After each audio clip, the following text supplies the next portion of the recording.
So before coming to Vietnam, I was working between Singapore, Malaysia, mainland China, and Japan. So when I first got to Vietnam, I realized it's a beautiful culture that's somewhere between like East Asia and Southeast Asia with this beautiful French influence, right? And one of the reasons that I stayed longer than expected is because of the love of nature, right? A lot of Vietnamese people, they are very connected to nature and agriculture. And I think that's the basis of good cooking, right? If you love food, you have to love the beautiful products of the country. And that is what, I probably stay longer than I expect myself to be. So, coming from Singapore, Hainanese chicken rice is something very relatable to the Singaporeans, right? In fact, it's one of the most famous Hainanese dish in the world, right? You can find so many versions in like different Chinatown, from Thailand to Singapore to Malaysia, everybody, even Chợ Lớn, right? There's a version of the chicken rice. But do you know that dish doesn't even exist in Hainan? So this dish was actually created by early days Hainanese immigrant based on a Wenchang chicken in China. But the actual dish doesn't have rice. So along the way, when they travel into Southeast Asia, rice was added into the dish itself, creating the identity of Hainanese chicken rice. The rice itself is something that symbolizes Southeast Asia, while the chicken symbolizes Hainan. Hence, Hainanese chicken rice. And I think in every community, right? I grew up in so many different Chinatown in the world, right? And in every community, you are going to find a Hainanese chicken rice that is different.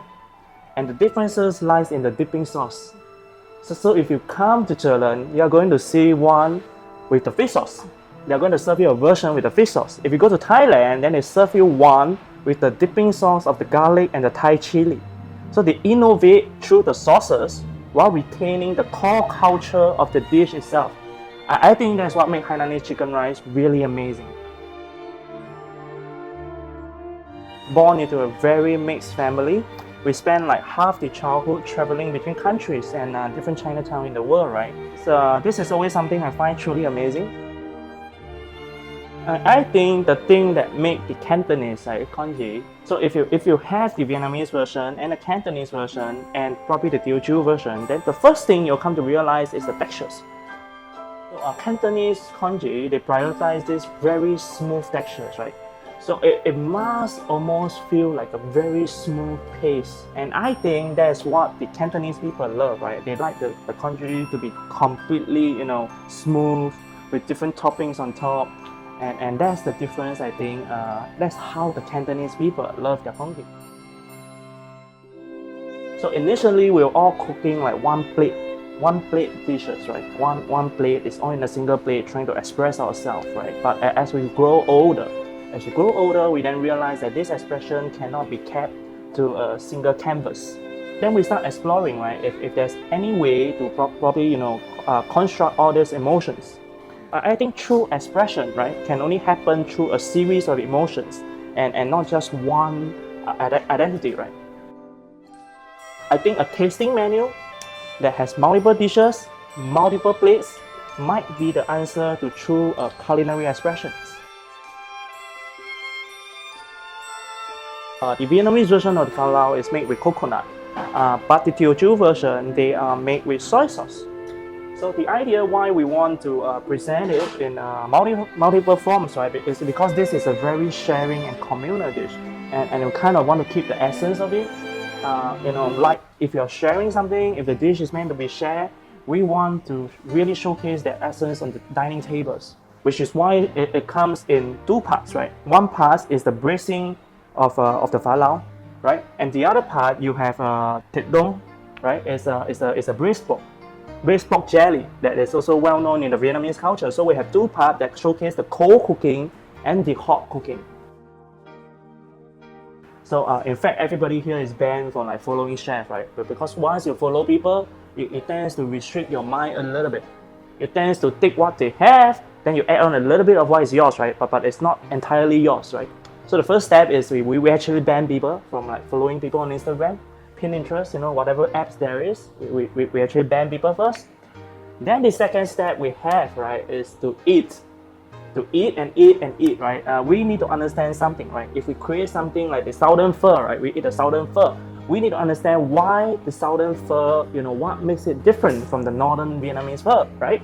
If we eat something, if we eat a bún thang, we need to understand, right, what is the essence, right, that make it a sasang, right, that make it bún thang in the first place, right? So everything is about eating. And the phase 2, we want to eat. We want to eat and understand the core essence of the dishes. I think the duck, right, is something really amazing, right? So there's no way, the leg is require long hour of cooking, and you have the duck breast, that you can't overcook, right? If you overcook the duck breast, then it get really tough, right? So fundamentally, there's no way, we have the Cantonese, roast duck. If you roast the whole duck in a single cooking form, right, you can't really control the way, it's being cooked, right, perfectly. So I think the best way to represent duck is to break down into different parts of the duck, right? You want to cook the breast in a lower temperature. That's where it's tender and juicy. And the leg, right? There's two ways to do it, right? You either do it in a very crispy form, or you can braise it like maybe dim, right? You braise it in a soy sauce, in a herbal sauce, and over long hours and get it really nice and tender, right? And that's why we choose to do multiple parts for the duck dishes. And I think that will really bring out the beauty of the product itself. So throughout Asia, right, this is a very traditional Hakka dish. So before coming to like Vietnam and eventually Chợ Lớn, right, and other parts of Asia, this dish actually doesn't have bitter melon. It's actually just stuffed tofu. We call it Niang tofu. Niang tofu means noi tau hu. So it's very simple. It's like stuffing any paste, like fish paste, in the tofu, right? And we'll steam it or deep fry it. It's very simple. It's a very simple dish. But when I got here, I realized the Vietnamese Chinese here, the Noi Hoa, they have improvised the dish a little bit, right? So the current version, I would say, is closer to the Cantonese version. So the Cantonese have the exact same dish where they use chili, eggplant, and bitter melon, right? So I think they kind of merge two culture, the Hakka and the Cantonese together, and create the Ko Kwa Ka. But our version, right, we want it to be more Hakka driven, and that's why we retain the identity of using tofu instead of bitter melon.